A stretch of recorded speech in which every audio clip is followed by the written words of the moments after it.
Primeiro, cumprimento todos os presentes, todas as presentes, a todos. Vejo aqui pela foto alguns mais conhecidos que estão aparecendo. Martinho, um forte abraço para os nossos colegas aí da bela Manaus. Estou com saudade, eu só falo de Manaus, às vezes que eu fui, que foram muitas, mas já de um passado meio distante, viu? Preciso atualizar essas informações de Manaus. E aí de vocês, do carinho com que sempre vocês me receberam. Portas abertas, professor Manolo, sempre, a todos. Cumprimento o professor Barnabé, nosso colega aqui na diretoria, a professora Selma também, demais colegas, professor Almir, e, em particular, o nosso querido palestrante, o André Vaccaro, que já o apresentamos em ocasião anterior, quando ele fez a primeira parte do plano de negócio, do Business Plan, e é um tema tão importante, tão relevante, né, que eu creio que em 2 sessões, professor Almir, não vai ser esgotado. Vamos precisar que o André ele nos arrume depois um outro horário. Eu sei que os horários dele está aí em Miami, nos Estados Unidos da América, na Florida, né? Na Florida. Na Florida. E é muito gratificante para nós, professor André Vaccaro, tê-lo conosco mais uma vez. Nesse momento, o OIB, FIA, através do Procede, que é coordenado pelo professor Almir, brilhantemente coordenado pelo professor Almir. E nós vamos pular o seu currículo, porque já foi lido anteriormente, né? E vamos lhe conceder a palavra para que rapidamente entre no tema plano de negócios, item 2, ou seja, a segunda aula. Uma boa aula, professor, é o que eu acredito que teremos nos próximos momentos do tempo. Maravilha. Boa aula, professor André Vaccaro, também obrigado mais uma vez. Muito obrigado, professor Manolo, professor Almir, professora Selma, demais colegas. Agradeço muito à OEB essa oportunidade de poder estar presente aqui, e ao Procede, a FIA, que é meu coração. A FIA é sensacional. E, bem, então vamos lá, deixa eu compartilhar aqui. Vocês vão ficar um pouco bravos comigo, tem bastante coisa, então tem alguns slides que eu vou passar um pouco mais rápido. Como os professores falaram, olha, eu estou sempre à disposição da OIB e da FIA, então é só falar, a gente está à disposição. Então tem algumas coisas que a gente vai ter que passar um pouquinho rápido, mas eu preferi colocar esse slide porque depois vocês vão ter o material. Então vocês vão ter um materialzinho um pouco mais completo, né? E eu vou estar sempre disposto a conversar com vocês sobre eventuais dúvidas, tá? Então, vamos lá, Zoom, me ajuda, Zoom. Abrindo aqui a nossa apresentação. Vamos compartilhar.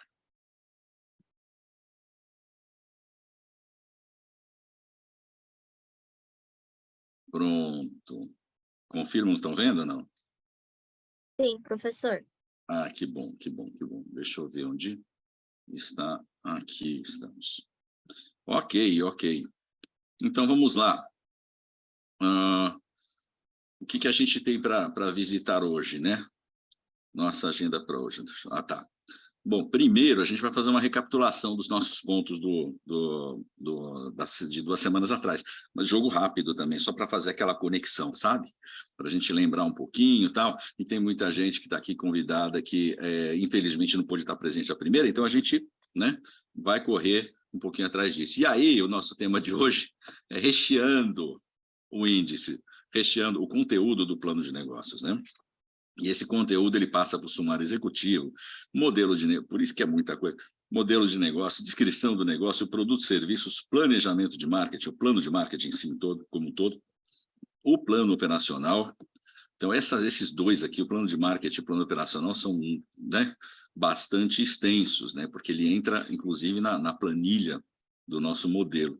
Nós temos aqui a gestão e estrutura organizacional, a estruturação e estrutura da empresa e capitalização, e aí vem o nosso plano financeiro, né? Está todo mundo assim, como é que você vai fazer aquela conexão do operacional com o financeiro? Enfim, de uma maneira que seja prático no dia a dia para a gente poder construir um business plan e mudar muitas vezes de cenários, né? Mudança de cenário. Vamos estudar um cenário 1, cenário 2, papá. E a conclusão e os anexos do business plan, né?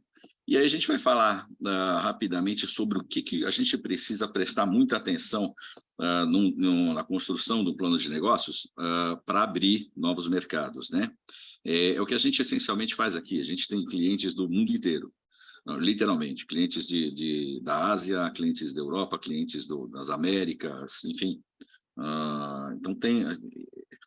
Quando você tem clientes entrando num país, tem certas coisas que a gente tem que sempre olhar, e também empresas americanas saindo para outros países, ou empresas, no caso de vocês, empresas brasileiras saindo para outros países, né? A gente tem sempre que tomar alguns cuidados básicos. Eu gosto sempre de começar com algumas pessoas que me inspiram, como, por exemplo, o professor Manolo, o professor Almir e a professora Selma, o Fauzi, todos os nossos amigos aqui, são grandes inspirações. E esse grande cara, que foi o Peter Drucker, né, que faleceu em 2005, ele falava, a melhor maneira de prever o futuro é criando-o, né? Então, o plano de negócios, ele tem muito essa função, né? O plano de negócios, como eu falei na última sessão, o plano de negócios é como um arquiteto fazendo um prédio. Meu irmão é arquiteto e depois passou para a área de negócios, tudo, e desenvolveu sua carreira na área de negócios. Então, o plano de negócio é bem isso, você constrói na sua cabeça, você constrói um prédio, coloca ele no papel, faz todos os cálculos, e depois você vai e faz a execução. Quando você vai ver, o teu sonho está ali construído, né? Outro gigante aqui, para inspirar a gente hoje, é o José Salib Neto, né? Porque o pessoal fala para a gente, poxa, André, mas como é que você faz um plano de negócio, quando você faz um business plan hoje em dia, com uma visão de, sei lá, de 3 anos, 5 anos, que é o que geralmente a gente faz. 5 anos, quando você tem hoje como você desenha uma estratégia, se você tem um mundo bunny hoje, você tem uma dificuldade de previsibilidade do futuro, uma velocidade muito grande de mudanças, etc.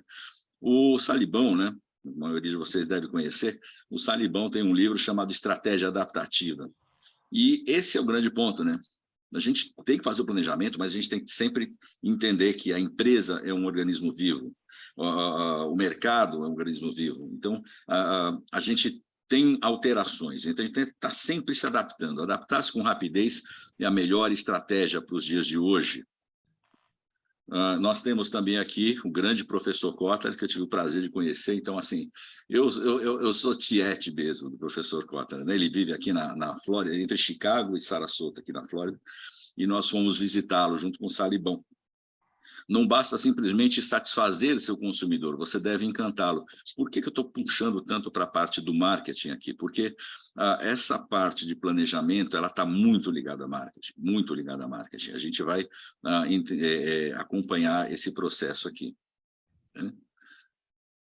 Bem, aqui, rapidamente, encontro com o professor Kotler, tal, vamos lá, vamos adiante.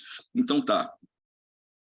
Então, vamos lá. Me perguntaram na semana passada, falaram justamente sobre essa questão do marketing, falaram assim, não, mas marketing assim, eu quero vender negócio, eu vou fazer um marketing desse negócio. Então, eu já produzi meu produto, já montei minha fábrica, eu estou com estoque cheio, só falta marketing.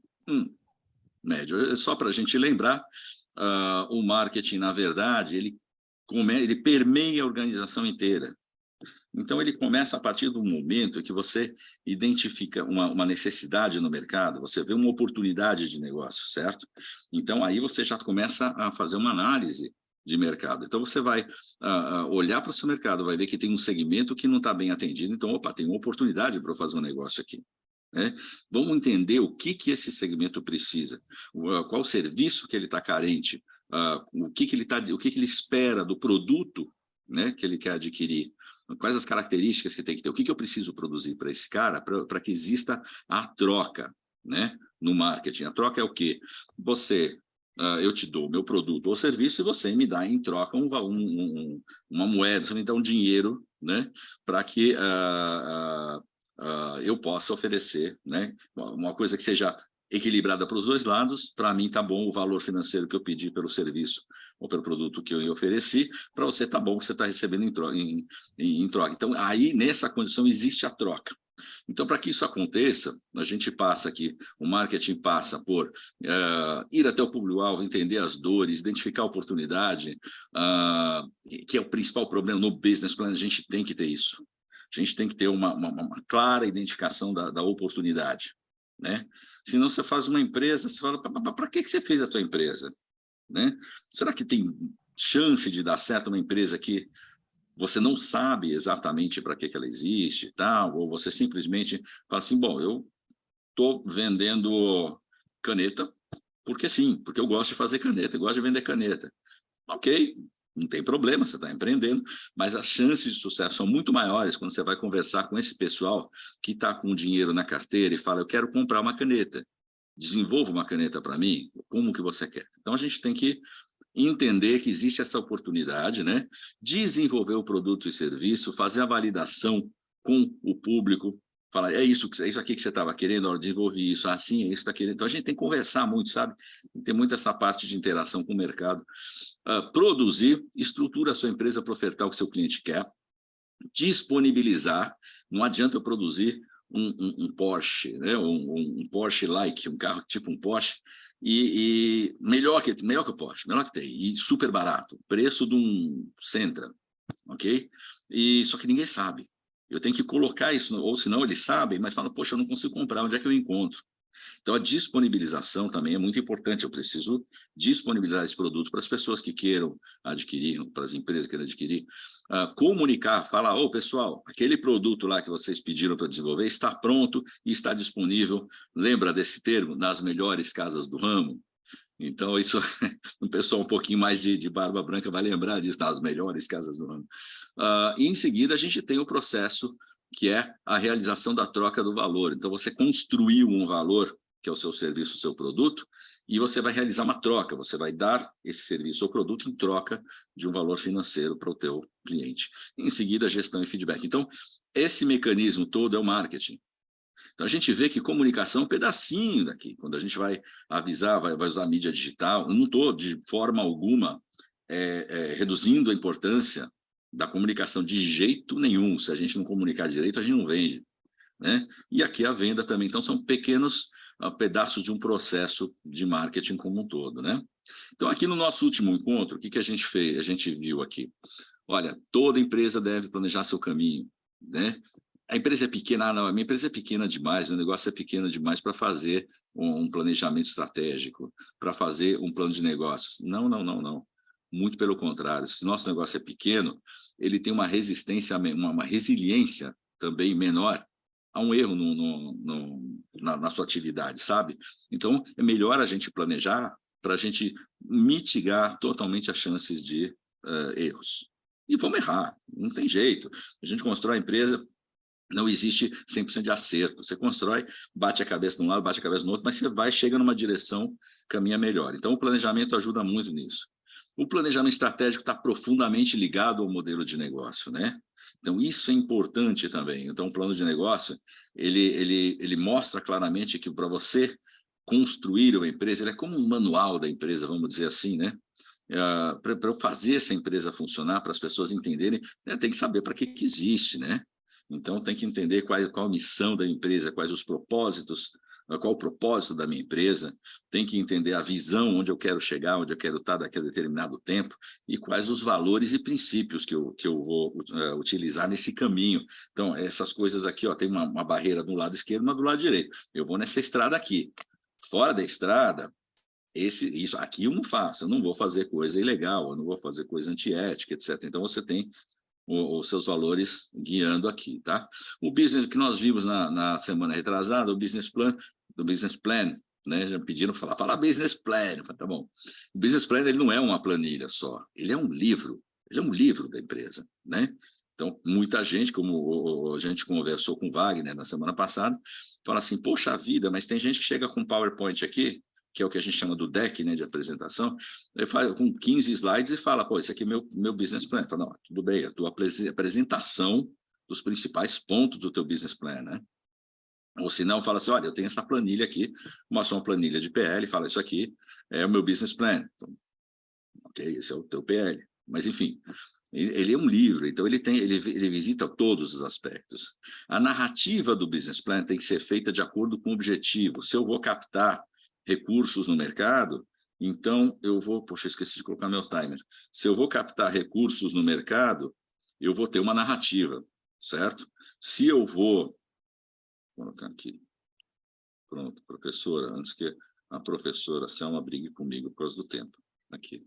Brincadeira, viu? Ela não briga, não. Eu estou colocando ela no papel de malvada de brincadeira. Mas, então, se eu vou fazer uma captação de recursos, eu tenho uma narrativa que, como eu falei, a verdade é sempre única. A gente não altera de jeito nenhum a verdade de um plano de negócios. A única coisa que a gente faz é que, se eu vou fazer levantamento de recursos, vou levantar capital para minha empresa, obviamente, eu vou estar falando com pessoas que querem analisar mais os números. Se eu vou estar trazendo um novo sócio para a empresa, porque, de repente, me interessa esse sócio porque ele tem um controle de canal de distribuição, ele tem uma força muito grande na área comercial, ele vai querer ver aspectos mercadológicos, então é normal. Então, eu vou enfatizar muito mais o que está relacionado com o objetivo da criação desse plano de negócio, né? Que pode ser gestão da empresa, óbvio, normalmente isso. Não deve existir um descolamento de realidade, não tem aqueles negócios de você investe $10 mil e em 3 anos você está fazendo um lucro líquido de $40 milhões, né? Seria muito bacana isso, são fórmulas muito, muito legais, mas são difíceis de acontecer. Impossível a gente não diz, porque com esse mercado digital, esse mundo digital, uma capacidade de multiplicação das vendas é muito grande, né? Se você está vendendo serviços, principalmente. Mas o que eu digo é o seguinte, é uma coisa que tem que tomar muito cuidado com o descolamento da realidade, né? Wagner perguntou isso no final da última sessão. E a gente tem que tomar esse cuidado, né? Tem que lembrar que, do outro lado, quem vai estar analisando são pessoas que têm critério, falam assim, poxa vida, se eu colocar $10 mil, eu vou retirar 10 milhões daqui a 2 anos, eu quero ser sócio da tua empresa, né? E nós falamos sobre a estrutura básica do plano de negócios, que é essa aqui, ó. O plano de negócios ele começa com o índice, que é esse próprio aqui que a gente está no slide, né? Faz um sumário executivo, descrição geral do negócio, fala sobre os produtos e serviços, né? Vejam que a gente está construindo um caminho de narrativa, a gente está conduzindo o pensamento da pessoa que está lendo o plano de negócios, né? A gente passa pelo plano de marketing, plano operacional, estrutura organizacional e gestão, estrutura societária e capitalização. Alguns desses pontos, essa ordem aqui não é uma unanimidade, tá? Então, tem gente que coloca a estrutura societária e capitalização lá para cima, junto com o sumário executivo. Depende do objetivo, né, que você tem para o plano de negócio. Mas que isso aqui precisa estar presente, precisa. O nosso plano, querido plano financeiro, e os diversos anexos, como currículo vitae dos diretores, sumário da concorrência, projeções de vendas, detalhamento de despesas, detalhamento de investimentos, pesquisa de mercado, análise de lucratividade, etc. O jeitão do business plan que a gente falou na semana retrasada é esse aqui, ó. Ops. Tá? Ele é um bicho que ele é escrito. Isso que eu queria mostrar. Não adianta querer falar que um PowerPoint é um business plan. Ele pode até ser, você pode até acreditar nisso, mas talvez você tenha que ir mais a fundo, porque o PowerPoint é um instrumento de apresentação de um projeto, certo? O plano de negócios ele tem que ter um nível de detalhamento. Ok? Então, essa aqui é a carinha dele, né? Então, vocês viram que eu gosto de colocar um monte de gráficos, um monte de tabelas, ilustrações. Por quê? Porque senão fica extremamente maçante, porque o plano de negócios ele tem uma densidade muito grande de informação. Então, até muita gente tem maior facilidade, como é o meu caso, de assimilar informação gráfica, por exemplo. Então, eu consigo identificar o break-even point muito mais fácil se eu tenho um gráfico como esse aqui, certo? Então, são alguns recursos que a gente sempre é bom utilizar, né? Então, vamos lá. Opa, vamos lá. Tem esse outro jeitão, que é um jeitão, como eu falei, dependendo do objetivo do business plan, você pode ter um business plan um pouco mais limpo, não tão denso com relação às informações, ok? Depende realmente do que a pessoa a qual, ou o grupo de pessoas a qual você está preparando esse plano de negócios, ele está interessado em ver. Se eu encho de, por exemplo, para family friends, né, que a gente chama, se a gente enche de informação financeira, talvez eles não queiram nem estejam interessados em ver os detalhes financeiros, porque eles apostam mais na ideia do negócio, ok? E você não vai, obviamente, você pode deixar à disposição, falar, se precisar mais detalhes financeiros, eu tenho tudo, tal, mas na apresentação do business plan você não precisa ser muito detalhista nesse caso. Vamos para o sumário executivo. Eu vou correr aqui até a gente chegar no plano financeiro, tá? Porque eu sei que vocês querem ter um pouquinho mais disso, mas então vou dar uma corrida aqui no sumário, no plano de marketing, que tem bastante coisa. Então, vamos lá. Sumário executivo é muito importante, porque quando você vai, dependendo do que você tem sua intenção para esse plano de negócio, que pode ser captar investidores, etc.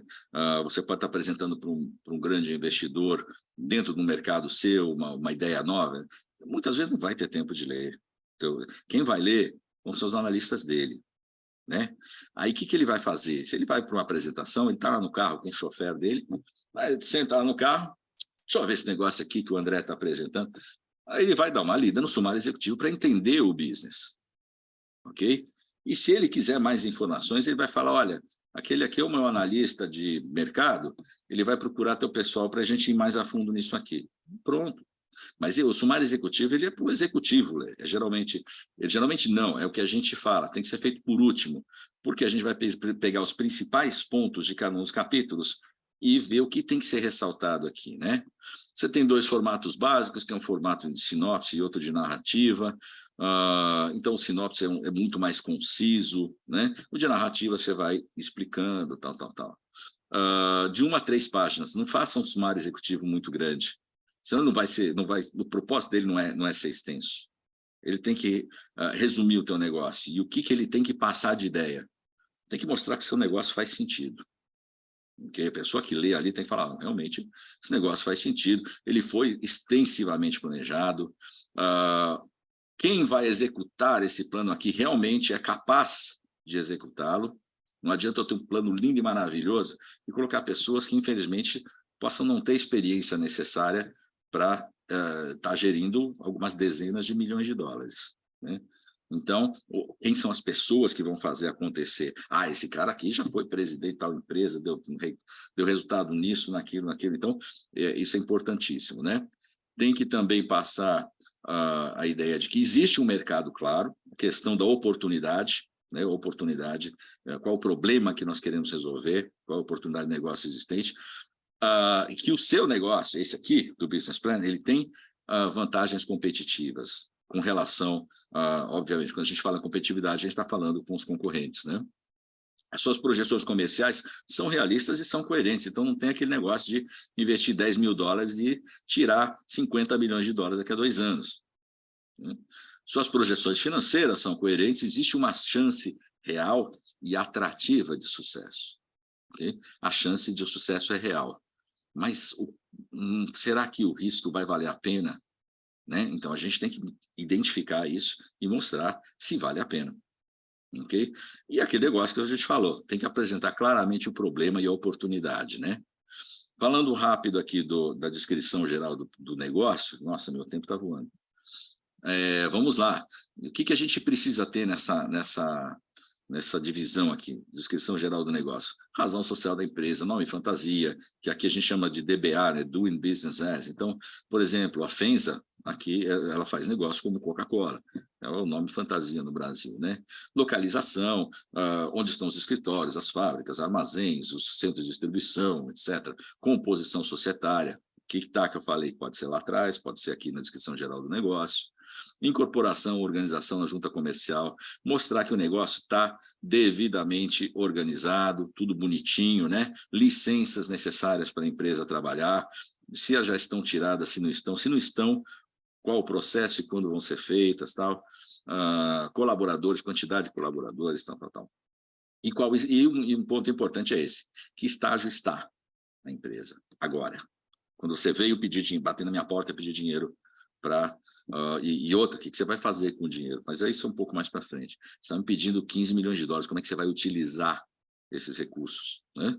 E aí a gente tem um timeline, os milestones, né? Olha, então a gente está agora em maio de 2023, então vai acontecer tal coisa em julho, vai acontecer tal coisa em setembro, etc. São pontos importantes que a gente tem que fazer acompanhamento.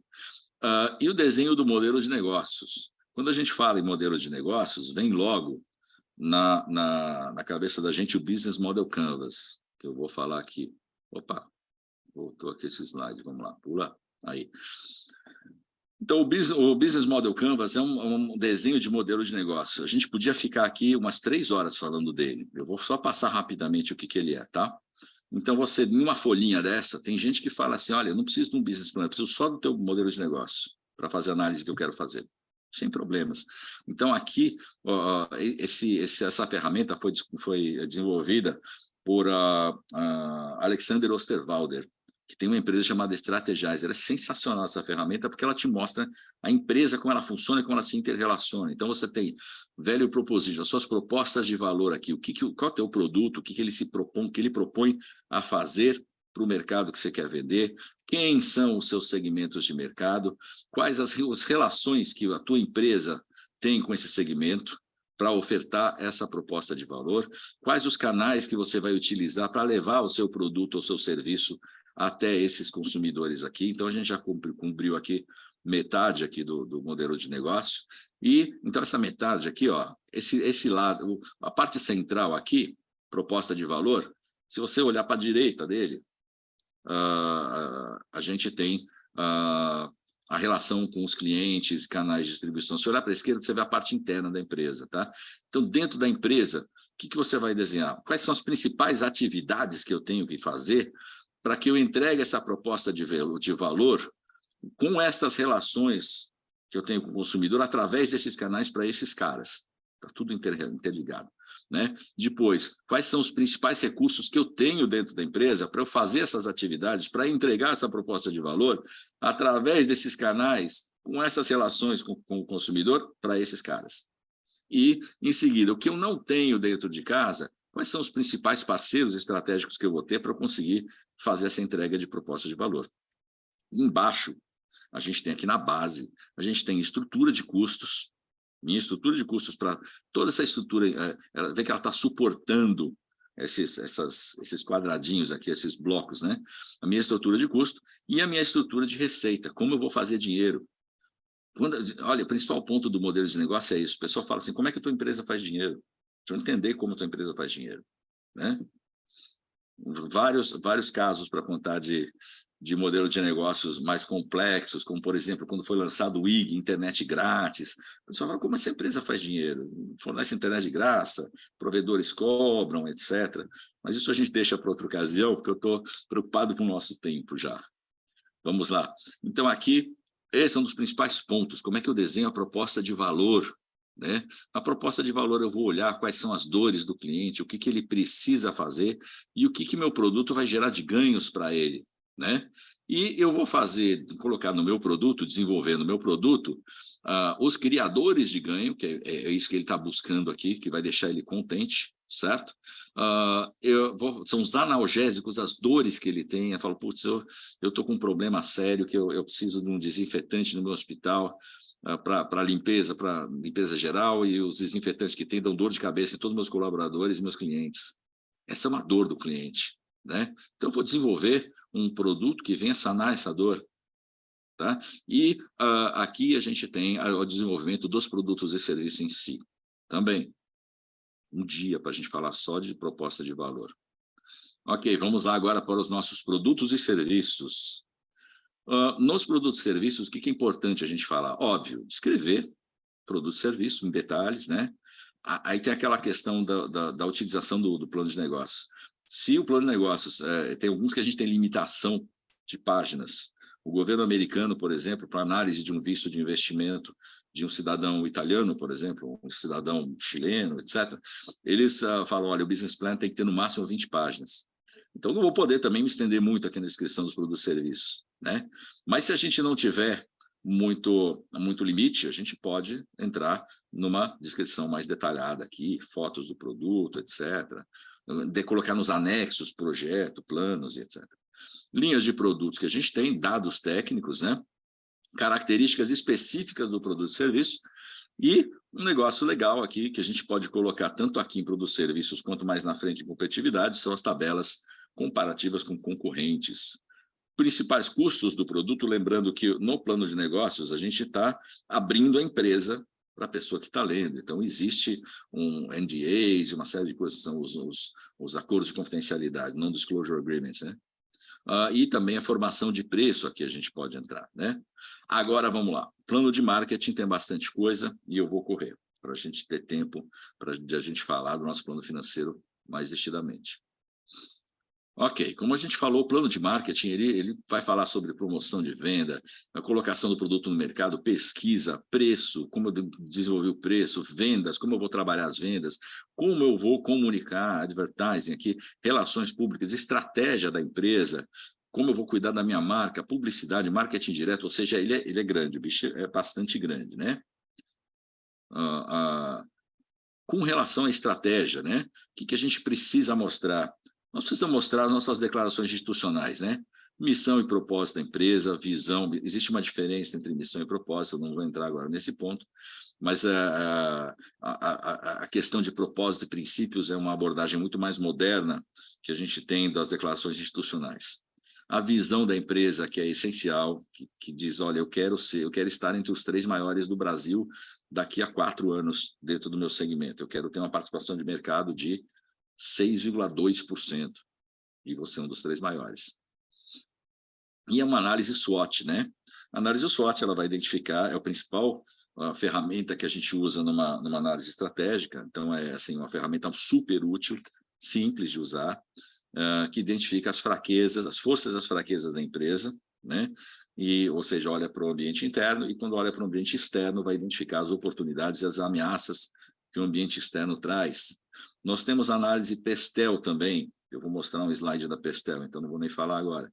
5 forças de porta. Então, esses aqui são alguns instrumentos, são instrumentos muito úteis para a gente desenhar a estratégia da empresa. Tá? Fatores-chave de sucesso, ou fatores críticos de sucesso, mesma coisa. Matriz de Ansoff, que fala assim, eu vou entrar no mercado novo com produto novo, ou eu vou entrar no mercado antigo com produto novo, ou no mercado antigo com produto antigo, o que eu vou fazer para ele crescer? Essa questão estratégica. E o Balance Scorecard, que ele fala assim, olha, para eu chegar naquela visão, que eu quero ser um dos 3 maiores daqui a 5 anos, eu vou precisar fazer uma série de coisas nesse caminho. A empresa vai crescer, então eu vou ter que qualificar meu pessoal, vou ter que promover gente, vou ter que contratar gente no mercado. Então, existe um plano de objetivos intermediários, objetivos finais e metas a serem atingidas nesse caminho, e planos de ação para que isso aconteça, né? Aqui eu vou deixar isso para vocês verem com mais detalhes quando receberem o material. A análise SWOT, como eu falei, ela vê as forças e as fraquezas da empresa, as oportunidades e ameaças do mercado. Então, você tem uma análise interna aqui e uma análise externa. A gente pode dizer que esses aqui são os pontos positivos que você tem numa análise SWOT e os negativos. Mas por que eu vou ficar analisando a fraqueza da minha empresa? Porque eu tenho que saber onde meu concorrente vai bater, para que eu fortaleça, para que eu fortifique esses pontos aí, para que eu tenha até mesmo uma estratégia de fortalecimento desses pontos fracos, ou uma estratégia de defesa desses pontos fracos. E aqui o que eu falei do PESTEL, o que é análise PESTEL? A gente tem que analisar, né, o ambiente político no qual a empresa está inserido, econômico, social, tecnológico, ambiental e legal. né? Então, dependendo do tipo de empresa, você tem mais peso em um ou em outro. Se a gente pegar uma empresa de mineração, por exemplo, esse ambiental aqui e o legal são fortíssimos, né? Então, social, tem que cuidar para não ter problemas como nós tivemos em Minas Gerais há alguns anos, etc. Tecnológico, você pega um banco, por exemplo, hoje o grande diferencial dos bancos é a tecnologia que eles oferecem, nós temos as fintechs aqui também brigando. Então, a análise pestel ela é muito importante. As 5 forças de Porter é uma análise também importante, que ela vai olhar para o quê? Ela olha, primeira força, a rivalidade entre os concorrentes. Quando a gente fala de Michael Porter, a gente fala de competitividade, do conceito de competitividade. Então, ele vai estar sempre olhando o que está acontecendo no mercado e o quanto a gente consegue brigar no mercado. Brigar, obviamente, no modo positivo. A rivalidade entre os concorrentes. Eu estou nadando num mar onde é um oceano vermelho, que está cheio de tubarão, um morde o outro, ou eu estou num oceano azul, que eu tenho poucos concorrentes, ou quando eu tenho um concorrente, o mercado é grande para todos, então eu não incomodo meu concorrente, ele não me incomoda, e cada um tem a sua operação. Tal. Então, nível de rivalidade dos concorrentes, ameaças de produtos substitutos, ou seja, quais produtos podem evitar o consumo do meu produto. Professor Aboim, que bom vê-lo aqui. Que bom vê-lo, meu querido professor. Nós temos aqui poder de barganha entre os concorrentes também.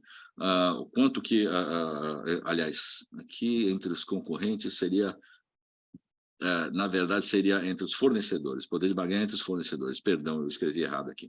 Eu vou corrigir. Aqui, poder de barganha entre clientes. Essa questão dos fornecedores é muito importante. Eu tive já um cliente que estava totalmente na mão de 2 fornecedores. E os fornecedores faziam o que queriam com ele. Então, a nossa estratégia, os preços dele, os custos começaram a subir, e ele falou, poxa, eu vou sair do mercado, porque eu não consigo vender mais. Então, vamos fazer o quê? Vamos desenvolver novos fornecedores, fazer alterações no produto que não deixe na dependência dos fornecedores, enfim. Há que ser analisado. Ameaça de novos entrantes, é assim, poxa vida, eu estou entrando aqui, mas nesse país eu não tenho aquele concorrente que me atrapalha na Europa inteira. Só que ele pode entrar a qualquer momento, então tem que estar preparado para a entrada dele. Então tem que sempre analisar isso aqui. Fatores críticos de sucesso são aqueles fatores que eu preciso analisar e eu preciso controlar de uma forma muito, muito importante, preciso entender de uma forma muito importante para que a minha empresa consiga chegar ao cumprimento da sua visão, né? Aqui a matriz de Ansoff, ela é mais uma como você entra no mercado, estratégias de entrada no mercado, com penetração de mercado, onde você tem um mercado existente e um produto existente, como é que eu vou fazer, desenvolver essa estratégia, desenvolvimento de produto, eu já tenho um mercado existente, eu vou fazer um novo produto, então são estratégias que você opta aqui na matriz de Ansoff. E o Balance Scorecard, que tem os 4 aspectos do BSC, né? A gente chama de BSC, o bicho, os 4 aspectos que a gente vai ter KPIs, aí, indicadores de produtividade que vai acompanhar, e os planos de meta dentro de cada um desses aspectos aqui, os planos e metas, né? Planos de ação e metas dentro de cada um desses aspectos, para que eu consiga atingir o meu objetivo financeiro, meu objetivo de processos de negócio, meu objetivo junto a clientes, que vai desde participação de mercado até eu ter uma aceitação grande pelo meu público-alvo, medida através de um NPS, por exemplo, Net Promoting Score, que vai dizer o quanto que realmente o meu cliente é promotor da minha empresa, é a favor da empresa, contra a empresa, enfim. E a capacidade organizacional, que geralmente é o desenvolvimento das pessoas, porque o nosso querido Peter Drucker, sempre ligado no lado humano das empresas, ele falava sempre isso. Olha, uma empresa sem as pessoas é só um aglomerado de máquinas e processos. Não acontece nada. O que faz acontecer são as pessoas. Então, tem que desenvolver esse pessoal aqui. Tá? E aqui são algumas características das metas e dos objetivos traçados pelo Balance Scorecard. Isso aqui eu não vou entrar nisso aqui agora por causa do nosso tempo, ok? Análise da indústria e das tendências é importantíssimo no nosso plano de marketing. Analisar a nossa indústria no mundo, aqui é uma pesquisa de mercado, pesquisas prontas que a gente compra, né? Sobre aqui consultoria de negócios nos Estados Unidos. Análise da indústria no mundo, dados do mercado mundial, características da indústria, fatores críticos de sucesso na indústria e análise de competitividade do mercado mundial. Aqui uma ideia né? Tamanho da indústria, quantos bilhões de dólares na indústria mundial, como está distribuído isso. A gente precisa, no plano de negócio, mostrar essas análises. Temos que analisar o mercado local, porque, afinal, a gente vai estar inserido nesse mercado, né? Então, aqui, por exemplo, o mercado da Flórida. Como é que é a economia da Flórida? Era baseada em quê? Qual é a renda média das residências na Flórida? Enfim, toda essa análise tem que ser feita, né? E aqui, mais especificamente, então, eu costumo falar que a gente faz um drill down, né? Sabe? Eu pego primeiro mercado do mundo, mercado do país, mercado do estado, mercado do condado, mercado da cidade. Dependendo do negócio, a gente vai até esse ponto. Tem que ser feita uma análise local de mercado. Com relação a concorrentes e competitividade, é bom a gente sempre fazer uma análise um pouco mais detalhada aqui, para mostrar o quanto eu estudei, quanto eu conheço meus concorrentes e estou preparado para eles com relação ao meu produto, ao desenvolvimento dele, tá? Nós temos os concorrentes diretos e os concorrentes indiretos. E o que são os indiretos? São aqueles concorrentes que, bom, se eu vendo, por exemplo, hambúrguer, né? Meu concorrente direto é um outro cara que vende hambúrguer. Meu concorrente indireto é um restaurante especializado em saladas ou uma churrascaria, porque eles vão evitar a utilização, eles vão evitar o consumo do meu produto. Então, o concorrente direto é aquele que tira, no momento da decisão do consumidor, ele tira o dinheiro que iria para você e ele vai destinado a um outro mercado. Ok? Com relação ao plano de marketing, ele tem que abordar esses pontos: preço, produto, promoção e praça. Isso aqui, quem fez é o pai do marketing, é o Dr. Philip Kotler. Okay? Ele que bolou esses 4 P's do marketing, que consegue ver como o marketing precisa ser abordado, né? Determinação de estratégia de preços, determinação de custo direto, determinação do CPV, tudo isso aqui, paridade, competitividade, são metodologias para a gente utilizar na composição do preço, tá? Aqui tem algumas tabelinhas com estratégia de preço, de precificação. Aqui, com relação à distribuição, a gente tem canais de distribuição que a gente vai utilizar, um canal direto, onde eu vendo e vendo direto para o consumidor, o B2C, né? Ou eu tenho um canal de retail que eu vendo para o varejista vende para o consumidor, ou eu vendo para um distribuidor ou atacadista, ele vende para o varejista, vende para o distribuidor. Então, a gente tem que fazer os cálculos de qual preço que o nosso produto vai chegar aqui no final, para que ele continue competitivo. Não adianta eu ter um produto que vai chegar, meu concorrente vende por 10, e o meu tem uma qualidade similar, e vai chegar lá para ser vendido por 25, porque esse monte de gente aqui tem que ganhar suas margens, não vai vender, né? A parte de comunicação, ela aborda a mídia digital, mídia convencional, relações públicas, eventos, patrocínios, etc. Aborda também aqui, nós temos a parte de vendas, que tem que ser vista também no plano de negócios, e as decisões ligadas à venda, como vendas pela internet, vamos trabalhar com vendedores próprios, vamos trabalhar com representante comercial, uma estrutura mista, as vendas vão ser terceirizadas, vamos ter escritórios regionais, né? Ou como faremos? Ok, vamos para o plano operacional. Esse aqui é bacana. Então, vamos lá.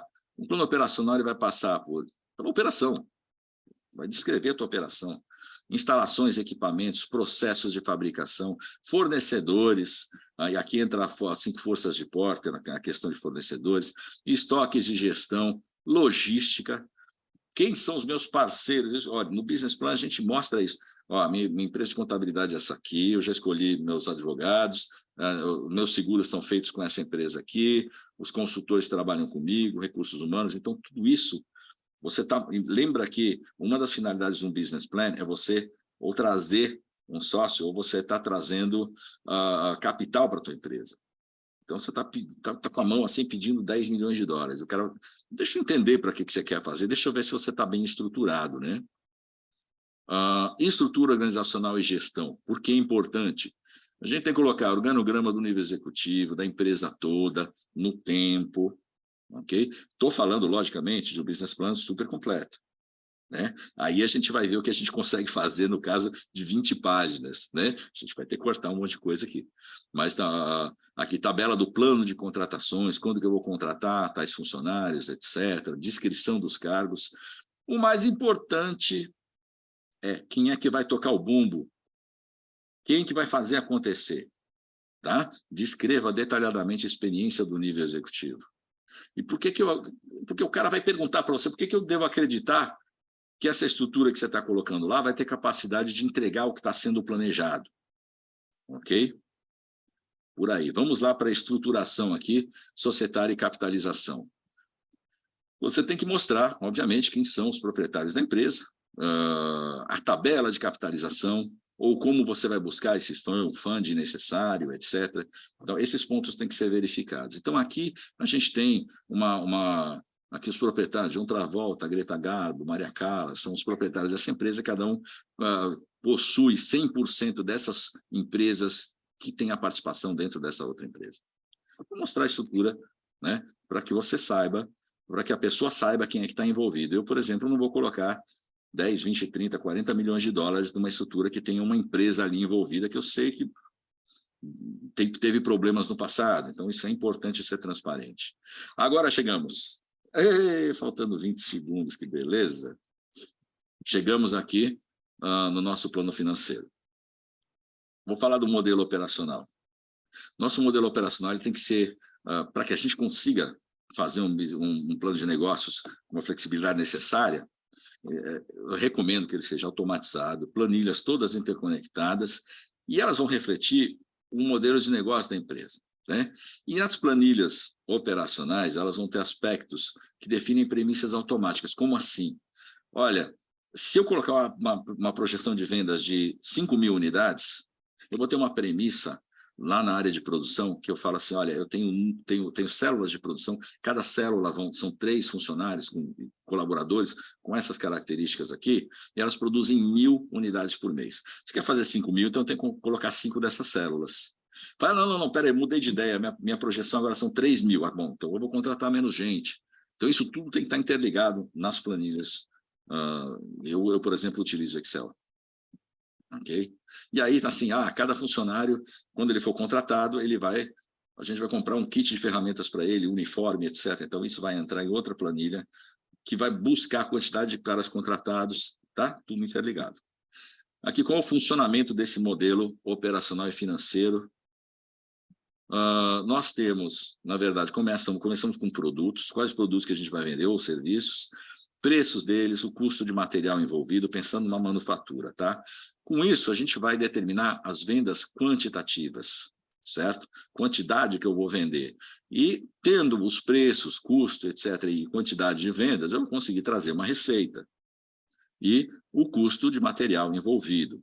Vamos um pouquinho mais adiante, vamos lá, produção. Então, eu vou ter uma quantidade necessária para produzir, considerando as perdas de produção, etc. Então, se eu tenho 10% de perda, absurdo, né? 10%. Mas tenho 10% de perda, então eu preciso entregar 10, então eu vou ter que produzir 11. Enfim.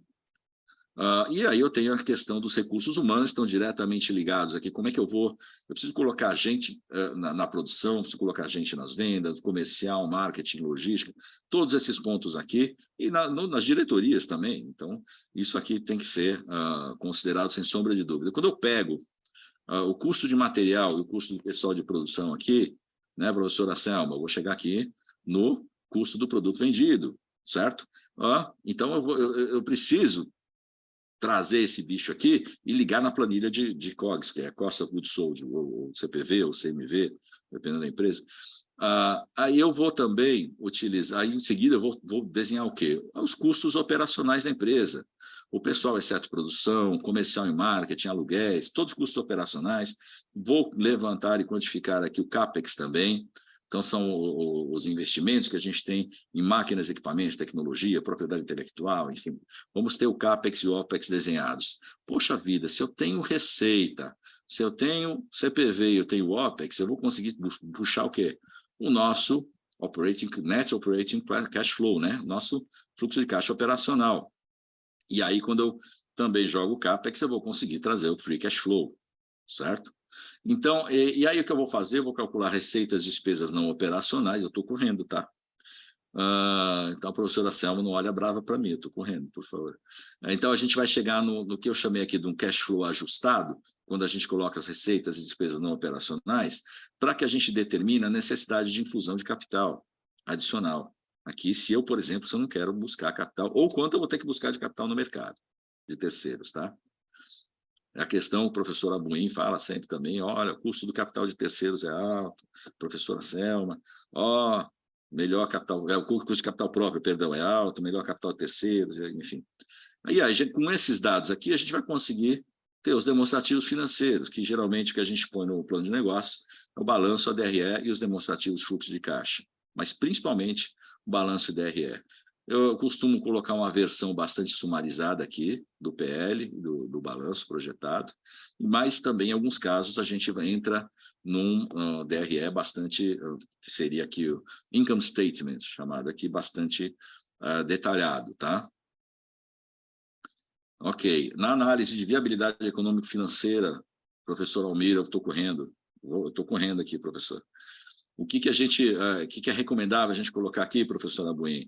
A gente coloca o break-even, análise de break-even, determinação do custo de capital, CAPM é uma maneira de determinar, obviamente, né? Eu utilizo beta do Aswa Tamodara, lá do New York University, e tal, muita gente deve utilizar também, óbvio. Análise e a parte de risco dele, tudo. Payback, considerando a devolução do capital remunerado, desse capital remunerado pelo LAC, o valor presente líquido, a gente puxa o VPL, taxa interna de retorno também. Isso eu estou colocando algumas coisas que eu coloco, tá? Para dar uma análise, e lógico, cada business plan tem sua característica, então alguns a gente coloca isso, outros a gente coloca coisa um pouco diferente, mas pode ter isso aqui. Uma taxa interna de retorno, considerando um MAR pré-definido, né? um minimum accepted return rate, uma taxa mínima que o investidor falou que ele aceita ou não aceita, né? E a gente faz sempre uns benchmarks dos indicadores de produtividade. E a gente também, obviamente, busca os ratios financeiros, tal, para ver, né? Para ver se o projeto é interessante, se não é. Costumo usar aqui alguns recursos gráficos, né? Deixam a gente um pouquinho mais confortável aqui com a análise, por exemplo, de break-even, né? Aqui, ó, isso aqui são a análise de payback aqui do Procede, tá vendo que bacana? Eu tive que cobrir aqui obviamente, na questão de sigilo dos clientes, mas colocamos aqui o Procede. Então, por exemplo, uma análise aqui, um resumo da análise de net present, de valor presente líquido e de taxa interna de retorno, se o investimento é um go, no go, etc. Ok? Para a conclusão, a gente reforça alguns pontos do sumário executivo, uma página no máximo 2, e afirma que tudo aquilo que a gente já tinha falado, o modelo de negócio faz sentido, a gente planejou direitinho, olha só os números que bacana, vale a pena, o pessoal que está tocando a empresa vai fazer acontecer, né? E, novamente, o problema era esse aqui, a oportunidade é essa, e a gente está aqui com uma solução através dessa empresa. Anexos, isso aqui já falamos, eu vou até correr aqui mais rápido. E quando a gente abre mercados, professor Almir, a gente tem que ter uma atenção muito especial no plano de negócios para analisar com cuidado a questão de registro de marcas e websites, tá? Patente, geralmente, a gente não tem tanto problema, porque a gente tem o Acordo de Paris, tal. Então, se você registrou a patente num país protegido pelo acordo, você pode pedir o registro para os demais e tal. Mas a questão da marca, né, que pode dar trabalho para a gente. Então, se eu pretendo entrar um dia na Somália para fazer uma venda de um produto, um dia, é melhor eu até já registrar minha marca lá, né? Um dia eu vou entrar lá, para que nenhum concorrente faça isso e me atrase, né? Porque vai tomar um processo, tudo, a gente vai conseguir recuperar a marca, mas vai atrasar a entrada. Análise detalhada dos concorrentes presentes no mercado. O estudo detalhado do novo mercado, temos que conhecer, não adianta. Tem presidente de empresa que fala assim, André, olha, eu conheço muito o mercado americano, sabe? Todo ano eu vou na feira aí do meu mercado, eu vou 2 vezes por ano, eu passei com meus filhos, eu conheço o mercado. Isso não é conhecer o mercado, certo? Eu passei a conhecer o turismo. Análise de funcionamento e remuneração dos canais de venda. Existem dificuldades muito grandes com relação a como funciona o canal de venda no mercado, diferenças enormes. E a aderência do modelo de negócio, só para dar um exemplo rápido aqui para finalizar.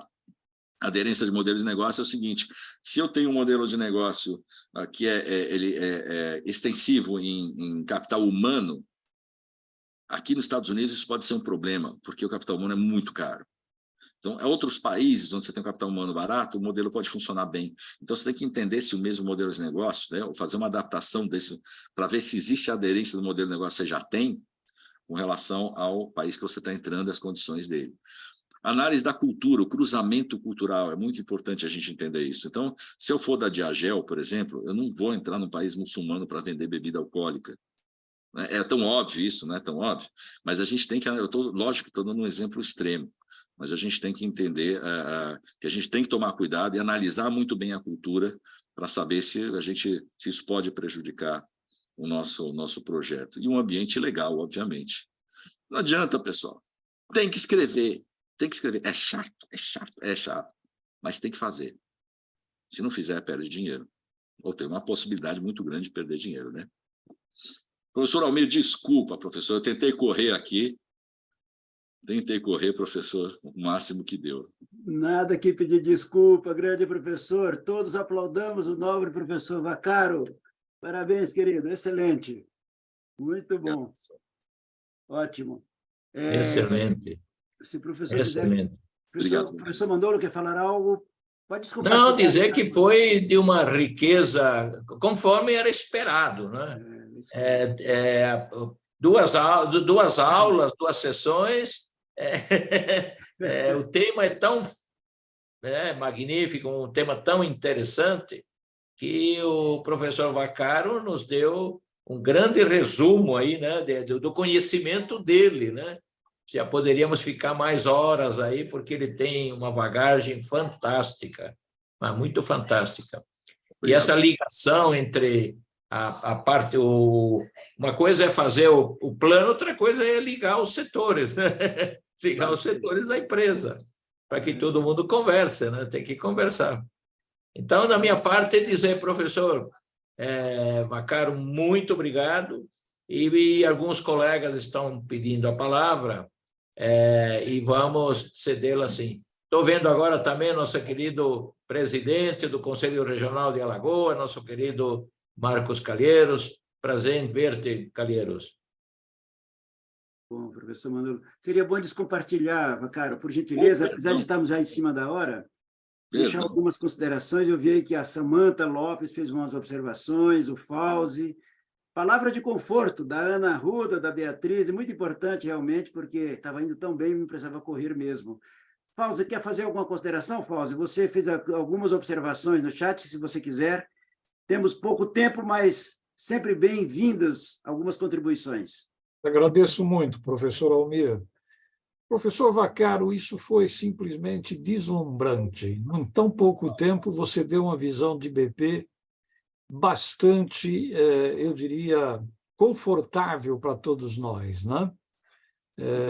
Atuamos nessa área há algum tempo e, infelizmente, eu botei uma questão aí, alguns gerentes de banco não têm a mínima noção do que seja um plano de negócios. Eles preferem ficar analisando uma relação de faturamento mensal para ver se aprova ou não a concessão de algum crédito, né? Ao invés de olhar futuro, olha-se passado. Isso tem que ser modificado, e eu acho que a FIA tem um papel extremamente importante nesse sentido. Era isso. Parabéns e ficamos muito gratos por essa massa de informação, que eu espero venha a ser distribuída para todos nós. Será distribuído sim, Fauzi. Quer fazer alguma consideração, Vaccaro? Eu queria agradecer ao Fauzi, poxa vida, que bacana as suas palavras, Fauzi. Você sabe o quanto eu te respeito e admiro. Agradeço. Aliás, esse foro aqui é sensacional. Maravilha. Obrigado. A Samantha quer fazer alguma consideração? Samantha, você fez aqui várias observações também importantes. A Samantha está conectada? Eu estou, mas eu não consigo abrir minha câmera. Não tem importância. Nós vamos compreender, Samantha. Obrigada, professor. Não, eu achei incrível e eu trabalho voltada para empreendedores periféricos, tem uma iniciativa que está dentro do Simples Nacional, e isso é uma das coisas que a gente tem muita dificuldade, né?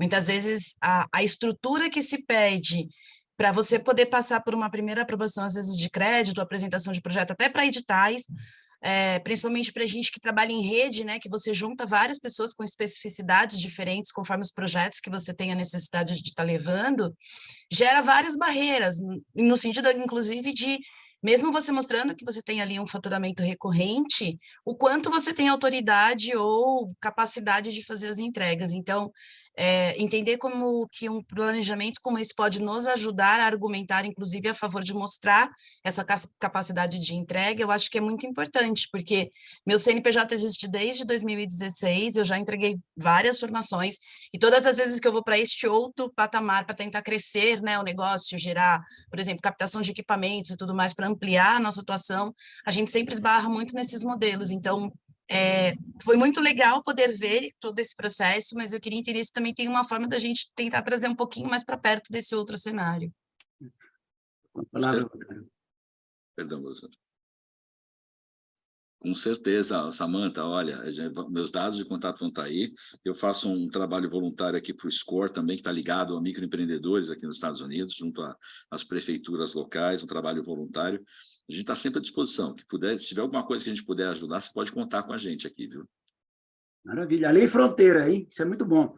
Arthur, você quer fazer alguma consideração? Está com a mão levantada, por favor. Ainda temos espaço para 32 segundos. Vamos lá. Boa tarde a todos. Uma satisfação estar aqui com o meu amigo André, que não vejo faz tempo, né? Meu colega, professor. Eu que atuo na área da sustentabilidade, da economia verde, e eu fico imaginando quantos projetos, como o mundo poderia ser melhor se tivesse mais planejamento, essa persistência, essa confiança nesse trabalho brilhante desse meu amigo. Pena que 1 horinha só, André, eu ficaria aqui o dia inteiro. Fica com Deus, parabéns, um abração aí aos colegas. Generoso, Arthur, muito obrigado. Maravilha. Pessoal, vamos pedir permissão a vocês para nós partirmos para o encerramento, tendo visto avançado da hora, e nosso compromisso de não comprometer o horário da tarde. Hoje ainda é terça-feira, a semana mal começou. Só lembrando a todos que no dia 6 de junho, nós teremos qualidade de vida no trabalho, contribuindo para o bem-estar e aumentando a performance das equipes. Teremos aí uma professora da FEA que nos brindará com esse tema. E no dia 20/6, encerrando esta série, o capitalismo humanista, ampliando a visão social do economista e do gestor. Muito provavelmente quem trará esse tema seja nosso presidente Manolo, que está na tela, o que será muito importante também. Não é isso? Gente, olha, só temos a agradecer a todos por esse tremendo evento, professor Vaccari. Antes de dar a palavra para o presidente, que depois do presidente ninguém mais fala, então, prezado Vaccari, por favor, para suas palavras, considerações finais de encerramento. Muito obrigado, professor Almir. Olha, eu sou eternamente grato à FIA, todos sabem, eu fiz meu MBA na FIA. Olha, que instituição maravilhosa, que a gente faz questão absoluta de continuar presente. E eu já fiz meu MBA, foi na turma 14 do professor, do querido saudoso professor James. Hoje está na turma 70 e sei lá quanto. Já faz bastante, fizemos acho que 25 anos de formados na FIA. Assim, então, eu agradeço muito a FIA, a Ordem dos Economistas. Então, olha, eu não tenho palavras aqui, professor Manolo, professora Selma, professor Almir, os demais colegas. É muito, muito, muito, muito bom estar presente aqui nas nossas reuniões, eu aprendo demais. Eu agradeço muito a oportunidade que me foi dada de eu tentar compartilhar um pouquinho do que a gente faz aqui no dia a dia. Muito obrigado, Vaccari. Nós é que somos gratos, e passo a palavra para o presidente Manolo para as suas considerações finais de encerramento. Presidente, a palavra está com o senhor. Então, vamos lá. Muito provavelmente serei eu mesmo o palestrante no dia 20 de junho, embora eu estou procurando outros colegas que fazem parte da diretoria do Instituto do Capitalismo Humanista para me acompanharem.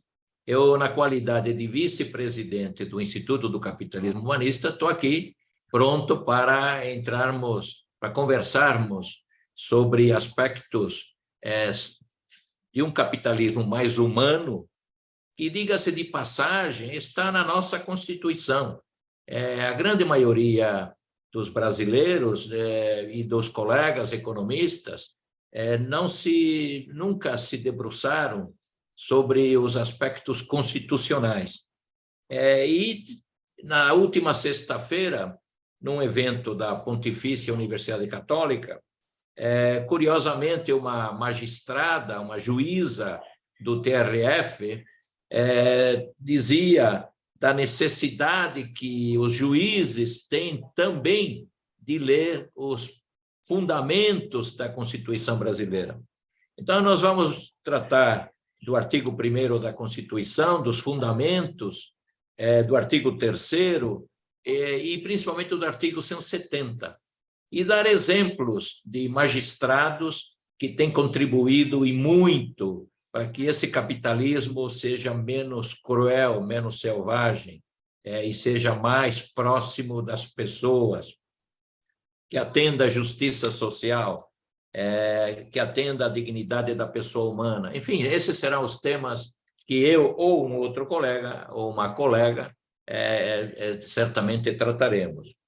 Lembrando antes a todos que moram em São Paulo, que estão em São Paulo, que retomamos o almoço no Terraço Itália e que na primeira sexta-feira de junho, se não me falha, dia 2, estaremos no Terraço com uma palestra do professor Pazini, que é do ITA, do Instituto Tecnológico da Aeronáutica, professor lá, professor catedrático lá, titular, e ele nos brindará sobre o tema sobre questões relacionadas com a inovação, e certamente ele vai tratar também de aspectos da inteligência artificial. Lembrando, por último, que que em agosto teremos o Prêmio Economista do Ano.